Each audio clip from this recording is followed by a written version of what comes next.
Hi guys, இன்றைக்கி நம்ம என்ன பார்க்க போகிறோன்னா, நம்ம ஆர்டிமியா ஹேட்சிங் வித்தவுட் ஏர் பம்ப் தான் பார்க்க போகிறோம். இல்லை ஏர் பம்பே கிடையாது, ஏர் பம்ப் இல்லாமல் ஹேட்ச் பண்ணுற பற்றி தான் பார்க்க போகிறோம்.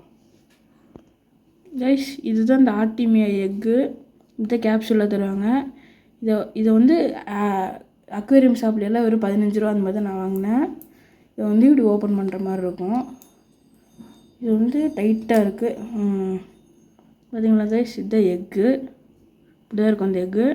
இதை வந்து இதில் கொட்டிட்டு அதுக்கப்புறம் நம்ம வாட்டர் ஊற்றி அந்த மாதிரி பண்ணுற மாதிரி இருக்கும். ஃபஸ்ட்டு வாட்டர் ஊற்றிக்கலாம்.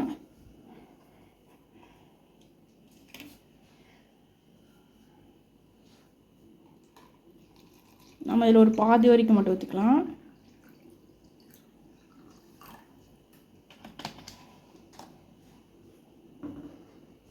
ஆர்டிமியாவுக்கு நிறைய சால்ட்டு தேவை. நம்ம இப்போ சால்ட்டு போட்டுக்கலாம்.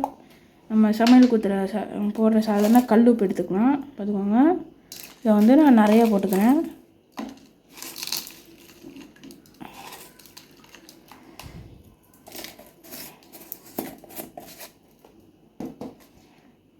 போட்டு நான் லைட்டாக கலக்கி விட்டுக்கிறேன்.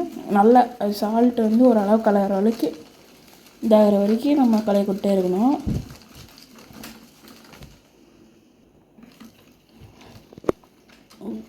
நல்லா கலந்ததுக்கப்புறம் இது வந்து லைட்டாக ஆடுறது நின்னதுக்கப்புறம் நம்ம இந்த எக்கை எடுத்து அதே மாதிரி தான் பிரித்து அதில் வந்து கொட்டிடணும். அப்படியே சுற்றி இருக்க மாதிரி கொட்டிடுங்க. கொட்டிட்டு ஸ்லோவாக கலந்து விட்ருங்க.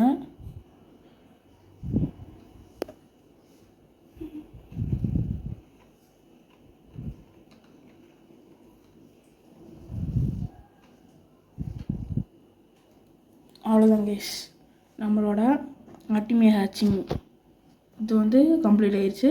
வித்தவுட் ஏர் பம்பில் தான் பண்ணியிருக்கோம். ஏர் பம்பே கிடையாது. வெறும் இந்த மாதிரி ஒரு டப்பா, அப்புறம் உப்பு, தண்ணி, அந்த டேப்லெட், அவ்வளோதான். சரி, இந்த மாதிரி பாட்டிலெல்லாம் பண்ணலாமான்னு கேட்டிங்கன்னா, பாட்டிலில் பண்ணுற மாதிரி இருந்துச்சுன்னா ஏர் பம்ப் வைக்கணும். ஏன்னா இதில் வந்து ரொம்ப இப்படி ஸ்ட்ரெயிட்டாக இருக்கனால காற்று அவ்வளோ போகாது. அதனால தான் அது மோட்ரு வைக்கிறாங்க, ஏர் பம்ப்பு. இந்த மாதிரி இருக்கனால நிறைய காற்று நல்ல ஸ்பேஸாக இருக்கும். அதனால நம்மளுக்கு தேவையில்லை. ஒரு 2 டேஸில் கல்ச்சர் ஆயிரும். 2 டேஸ்க்கு அப்புறம் கல்ச்சரான இதை நான் உங்களுக்கு காமிக்கிறேன். Bye guys.